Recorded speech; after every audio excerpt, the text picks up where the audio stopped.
being Brett. Well, that's unfair. If Reagan seems a bit like Brett, it's because she's Brett's best friend and one of the writers and the producer of the show. She's worked as much on the show every day on what the show would look like and feel like and sound like as Brett has for these last 2 years. They've done that together. Obviously, they have a lot in common in terms of their delivery because they have helped craft the show together. Some of the rumors I saw that we sent Reagan to acting lessons to make her more like Brett, that's absolutely absurd and deeply offensive. Reagan's enormously talented. She's been an enormous part of building the comments section for the last 2 years.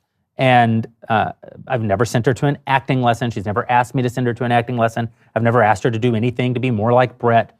If anything, we've told her make the show as much your own as you can while maintaining the format. But she is like Brett because they are friends and collaborators, have been collaborators on the show. It's actually ironic because I did send Brett to various kinds of lessons as a performer, not acting lessons. Brett's a terrific actress and always, the entire time I've known her, she has been, as will be evident when you see the Pendragon cycle.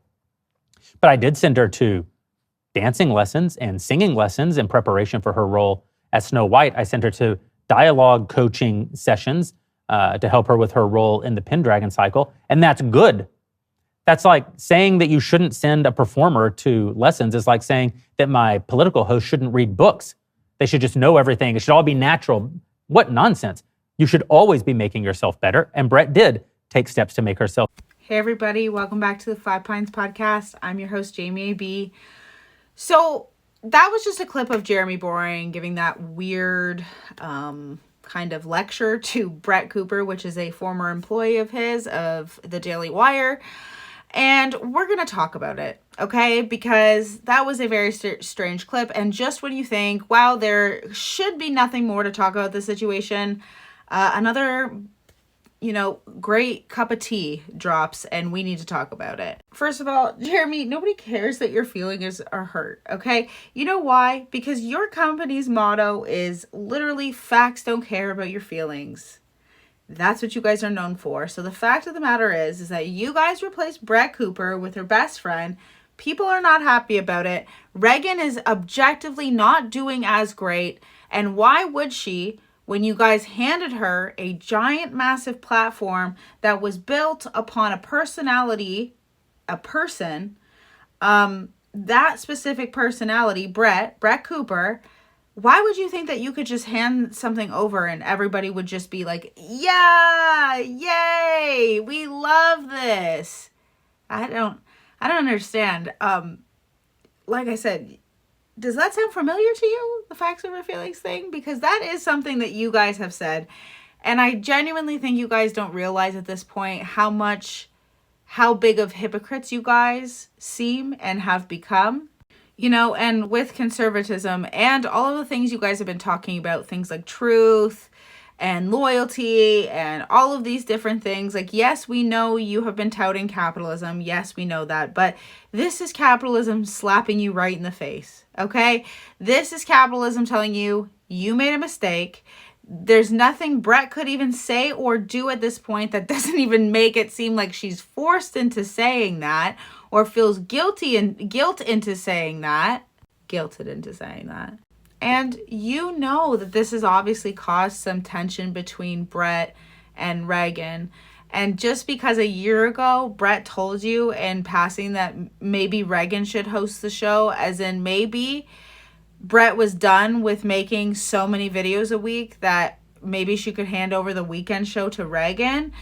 And you took that as, oh, Brett gives us her blessing to completely replace her with Reagan on the comment section on the channel that, she built with her personality.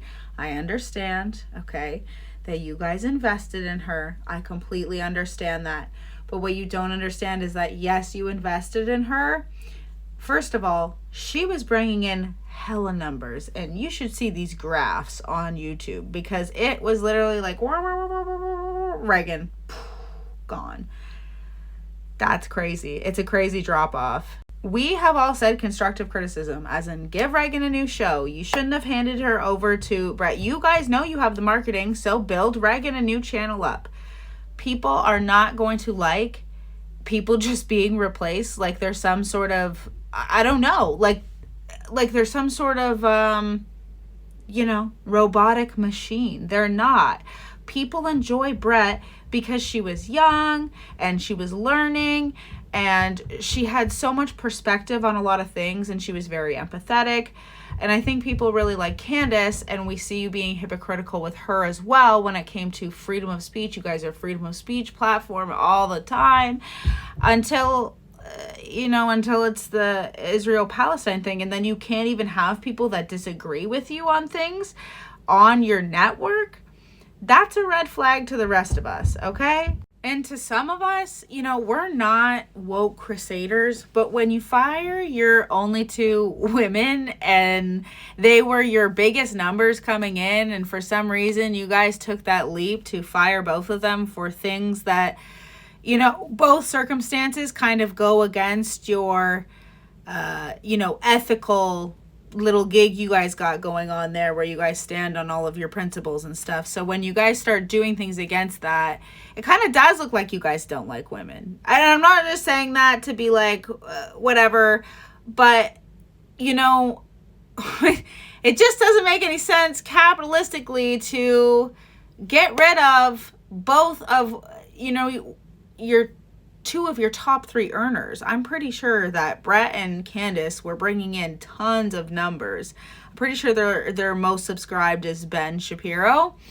But, another thing I've noticed as being a content creator on TikTok is that conservative men don't always like to be lectured by other conservative men. And I think that's why a lot of conservative women who talk about these things have such a large audience of men, because we're more empathetic, okay? Especially those of us who come from the left and have seen like what the left can do to people and see what they've said and done to men over the last couple years, and they don't want to come back on here and be lectured by people who leave their wives 2 days after their babies are born to go and smoke cigars at the Daily Wire.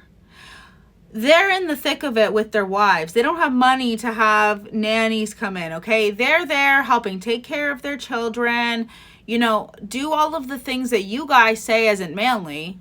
Still cannot get over Michael Knowles admitting that he does not know how to fucking washer and dryer works. Buddy, you're supposed to be able to fix it, Mr. Man, okay? I said that before and I'll say it again. It's just, sometimes I genuinely think they have great things to say. I do.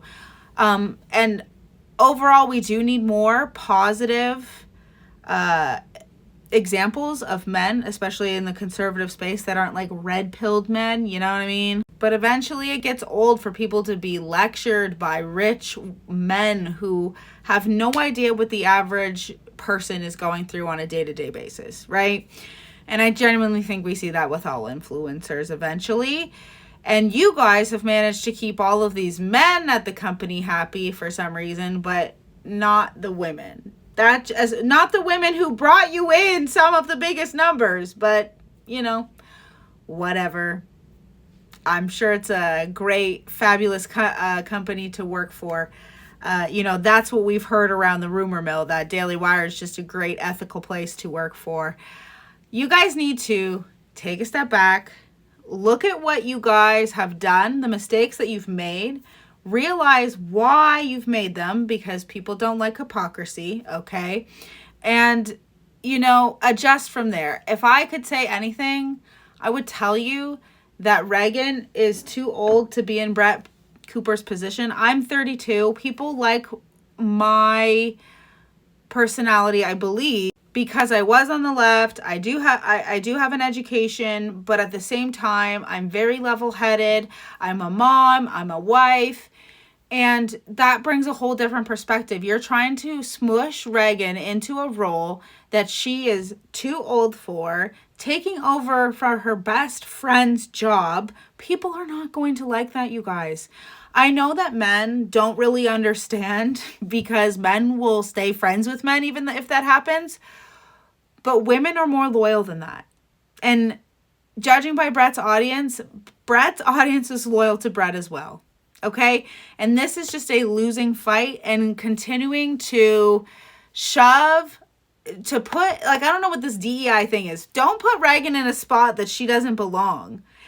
Start over with Reagan. Like, if you guys, I honestly, it's not like I don't like Reagan. I just think that you guys did her dirty to get back at somebody, and now you're shocked. You're shocked? You're shocked? Like, you thought you saw the numbers Brett was bringing in, and you thought you could just poof, replace her. You can't. People don't like that, okay? People don't like that you fired Candace Owens. Take a step back and realize what you've done, and, smell the mess that you've made. That's a brutal thing. So I tried to say less in this video. I tried to say less in this video, and I tried to take less breaks. So I hope that came through, you guys. But it's Saturday night. I'm going to go take my bath now. And I hope you guys have a great rest of your night, great day, whatever time you're watching this show. And please subscribe and like and comment because, yeah, your girl needs it, okay? I'm a struggling Canadian. Have a good night, guys.